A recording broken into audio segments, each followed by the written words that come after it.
Hi, how are you doing? Hope everything's going well. So for today's videos, I will talk about EMT work hours and generally what happened during EMT work hours. If you have not watched my previous EMT videos, here's a quick recap. Hi, my name is John.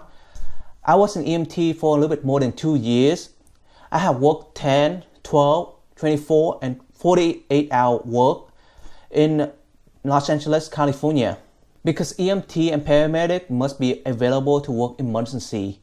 So generally, they may work overnight and on the weekend. What I know is that if you are newly hired or a newbie, you are usually get put in the night shift or overnight, and generally at least one day on the weekend. Some EMT and paramedic work in 10, 12, 24 hours increment.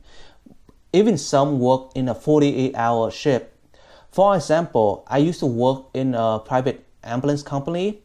We have 10, 24, and 48-hour shift. And which one you get usually depend upon your request when you are hired. But what I know is that generally it depends on your seniority in the company. So if you work there for a long period of time, most time they are more flexible with your work hours.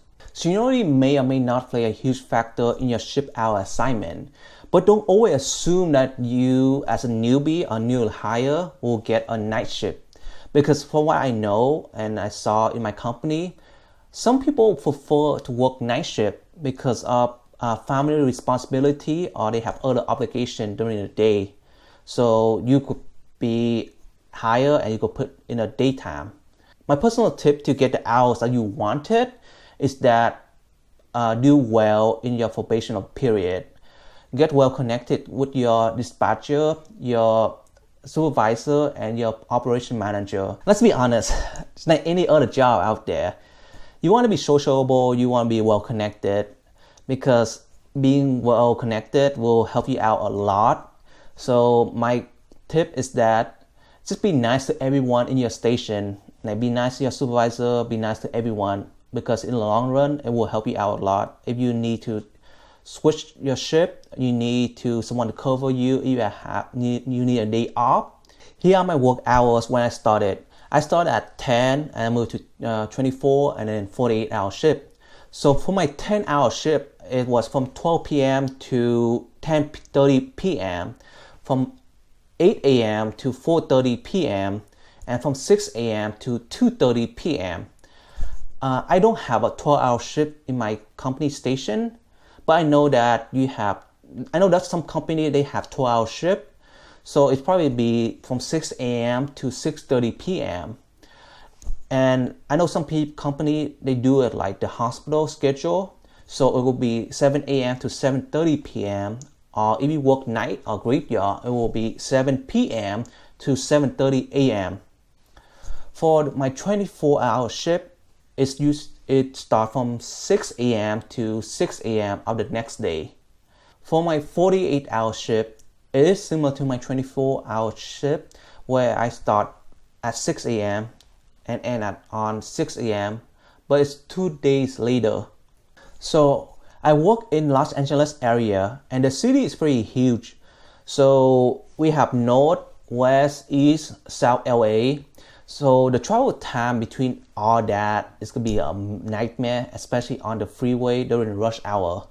And also depend on the car, on the type of car we have.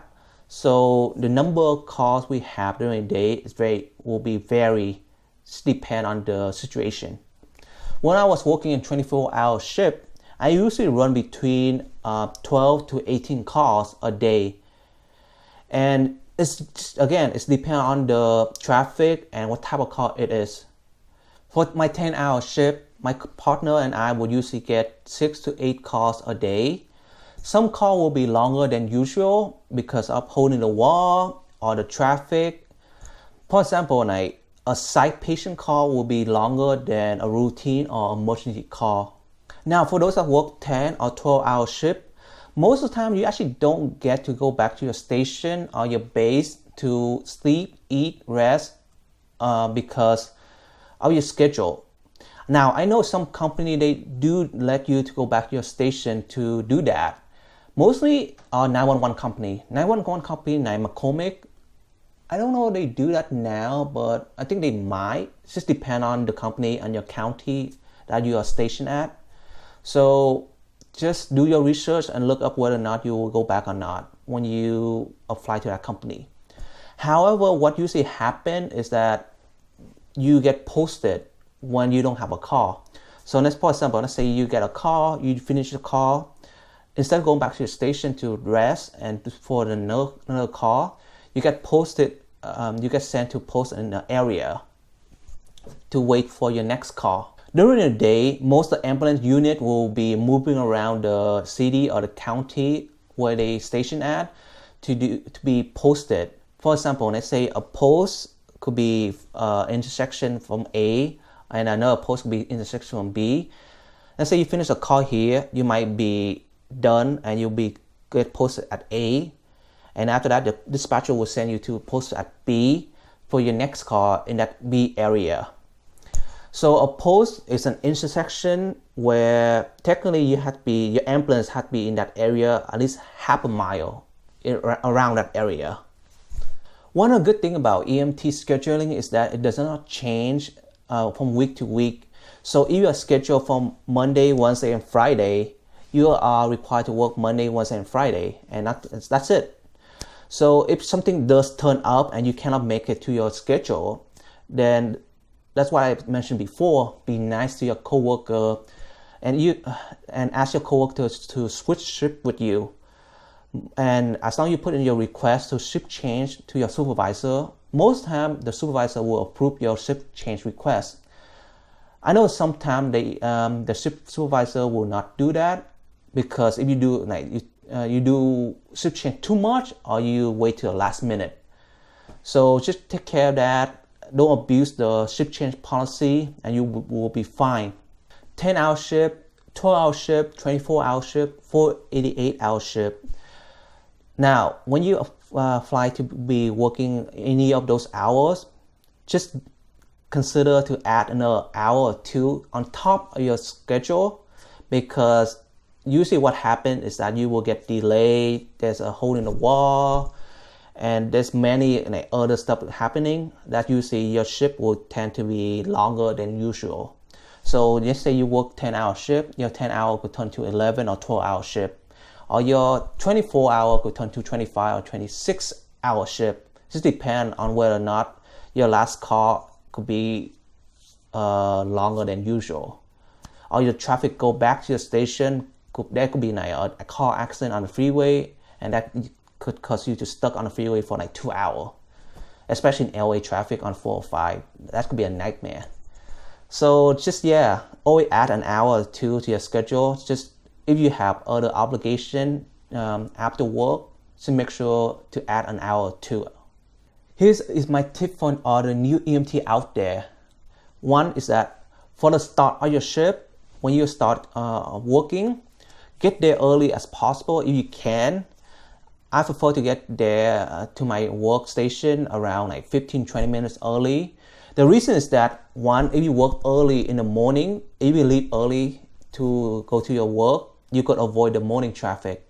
The second is that when you get there early, right, you have more time, more free time to do your inventory check. You have more time to check your rig, your maintaining your stuff, to make sure that your ambulance is okay to drive for the whole day.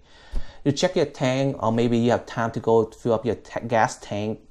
Also, make sure you double check your inventory, refill any stocking that you need, because you do not want to roll up to a patient and you find out that, oh my God, I don't have a nasal cannula, or you don't have a mask or some type of medical item, because you were in a rush to do your inventory and you didn't restock your inventory. So make sure to get there early if you can and do a truly inventory check. Another tip is that at the end of your shift, on your way back to the station, please give a call to your dispatcher if your tank is a quarter or almost empty. Personally for me, like, if it's less than half, I will call my dispatcher and say, hey, my tank is kind of low. Can you, I'm on my way back right now. I'm gonna stop by the gas station to fill up my tank. Now, if there's an emergency or something urgent, your dispatcher will say, hey, cancel that. Just go straight back to the station. But most of the time, your dispatcher will say, hey, yeah, just go ahead, fill up the tank and go head back. Because here's the thing. On your way back to fill up this tank, you stop by your gas station. Well, you fill up your gas, right? Do a quick check in the back of your rig, clean out the trash, or maybe throw away some gloves, stuff like that. Make sure your ambulance is clean, your windshield is clean, stuff like that. Because here's the thing, when you get back to the station and you hand the key to your next ship and to your next coworker, it could be a little bit frustrating for them if they get a dirty rig and a rig with an empty tank start their shift. Now I can understand if you have a busy day, you have a lot of call, you didn't have time to do your cleaning, you didn't have time to fill up your tank. That's understandable. Just tell your co-worker, say, hey, I have a busy day. I'm sorry, I didn't fill up your tank. I didn't clean you should be able to clean after every call. But most important thing is your gas tank. So if you do have a busy day, just apologize and just tell them you will do it the next day. The frustrating part when I was working is that if I do receive a dirty rig, and sometimes I come in, I do my inventory check, I was seeing like, there's gloves on the floor. You didn't clean your rig after a patient call? What the heck? That will be like, hey, the rig is like almost empty. Now I have a call that I need to go to, but I have to go to the gas station to fill up first before I go to the call. So this is a little frustrating, you know? So just make sure to be nice to your coworker and fill your gas tank before your shift ends. So yeah, make sure you do that. Well, I hope you learned something new from this video.